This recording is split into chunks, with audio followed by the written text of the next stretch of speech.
G'day Jafffa Adventures, Terry King here. Welcome to the channel.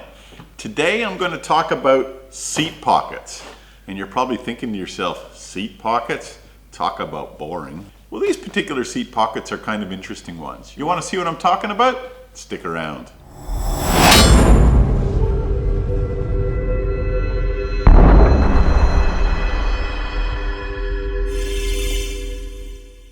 So if you're looking for a cheap seat pocket, time to shut the video down now because these things are not cheap.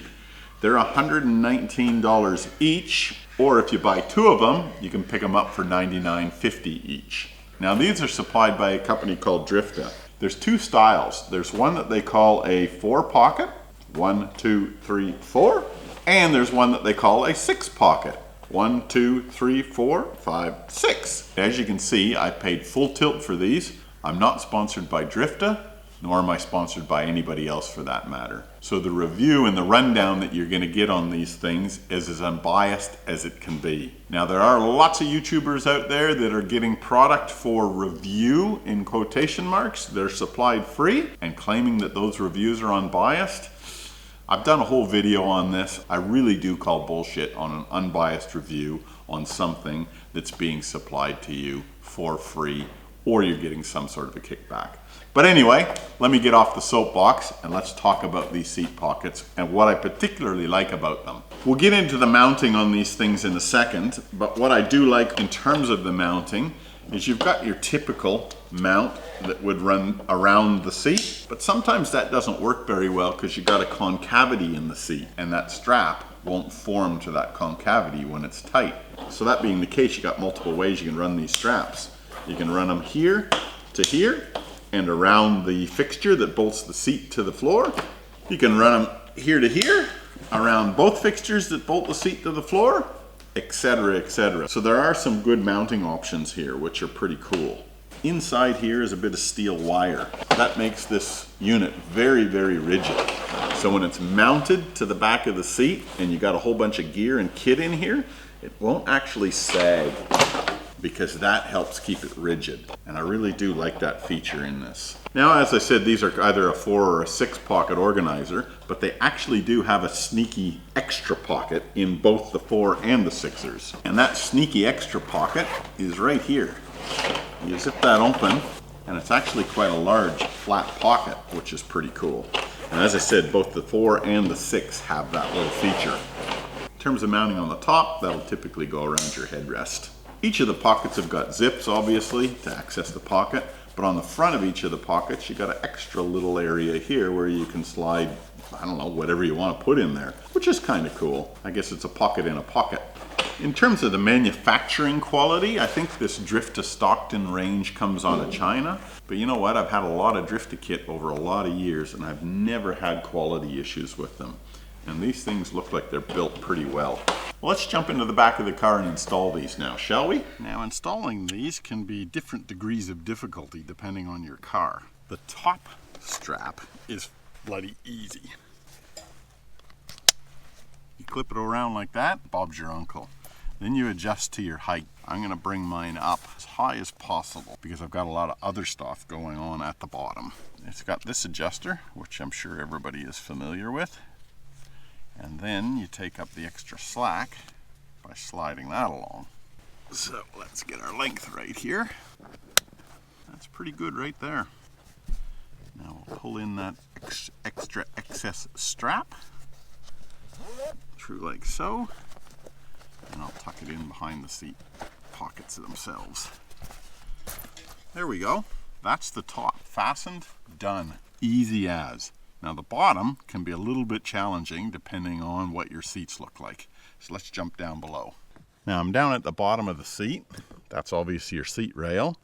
And what I'm going to do is loop this strap underneath the seat rail, back around, and connect it up. So that's that end poked through.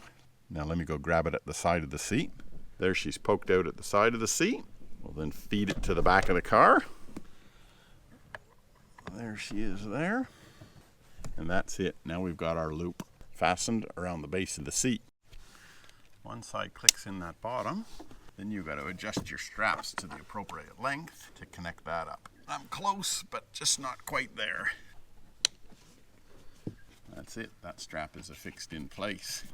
Now that was the easy side. Now we'll move over to the hard side, for me anyway, because I've got a center console to deal with.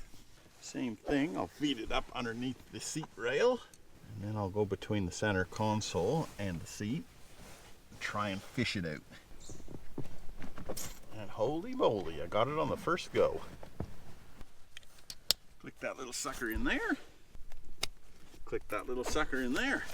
And there she is. That seat pocket is installed, and that is good and tight. Now there is one disadvantage to the way that I've got this mounted, and that is if you run your seats forward or backwards, these straps will tighten or loosen depending on the position of the seat. Now that's no big deal for us because 99% of the time I'm the driver, but I'm 6'2", so if somebody short gets in the car and moves the seat forward, it's going to tighten or tension those straps. There's an easy way around that, and that's to loosen off this top strap if you know you're going to be moving that seat forward. But if you're moving your seat forwards and backwards a lot, either leave a little bit of slack in there to take up and loosen off as that seat moves back and forth, or find a different mounting system, or find a different seat pocket system. So what sort of crap am I going to store in here? Well, these two pockets here are perfect for stubby holders. And here's two of my favorites. One, a Jafffa Adventures stubby holder. Number two, an Akadaka stubby holder. Now the world is your oyster in terms of what you're going to store inside of these things. But the types of stuff that I've got, for example, are all these hose fittings that I use for my hose system. These are all spare hose fittings. There's a spare cap for my jerry cans in case, as I have done in the past, I leave that cap behind somewhere. Connectors, anything water or hose related that are pain in the backside because they're just little bits and pieces that flop around all over the place. Sorted. In this large sneaky pocket, dustpan, it should fit in there nicely. Beautiful. And this is the primary reason that I got those seat pockets. Inside of this massive bloody backpack is all of my camera gear. And that is such a pain in the backside to cart around and to secure in the back of the vehicle. So check this out. All right, in this pocket goes one drone. Lovely. In this pocket will go all of my, a bonus silica gel bag. In this pocket will go all my spare drone batteries and the 240 volt charging equipment for those drone batteries, which I rarely use, by the way, because I've got a 12 volt setup that works fantastic and hardwired into the car. In this pocket will go my controller, and in this pocket will go all of the extra bits. USB charger cable, the ND lens system that I've got for the drone. Zip that up, and in this large pocket that sits at the back will go my landing pad for the drone. That's it. All of my drone equipment is now stored in this seat pocket. And I can't think of an occasion where I've used the drone and I haven't had this four-wheel drive with me. So that's just awesome that I've got all of that drone kit stored in there. Well, now that I've got everything loaded up in those seat pockets, what has it actually done for me? Well, this bag here, which has been a pain in my backside for as long as I've had it, disappears. I don't intend putting anything on top of here. It just opens up the cabin significantly from where I had it before, which is awesome. I can still fit the ladder and my shoe holder for my rooftop tent, and there's plenty of clearance between the bag and that ladder. So overall, it's allowed me to have a much more efficient and organized rear area of the car, which for me is just awesome. Because as my tool board would suggest, there's nothing I dislike more than clutter and disorganized areas. Here I got my water bladder completely full, and you can see that I can still access that bottom pocket, and I don't have much more room to lift this thing up. So she's tight, but she's still usable all the way down to that bottom pocket. I'm glad that worked out reasonably well. Well, folks, a real short one this time around, but I hope that helps illuminate some of the storage possibilities that you can have with these four-wheel drive cars. If nothing else, it just highlights the beauty of the aftermarket industry and the stuff that's available for us out there. Until next time, keep the shiny side up, everybody. Bye now.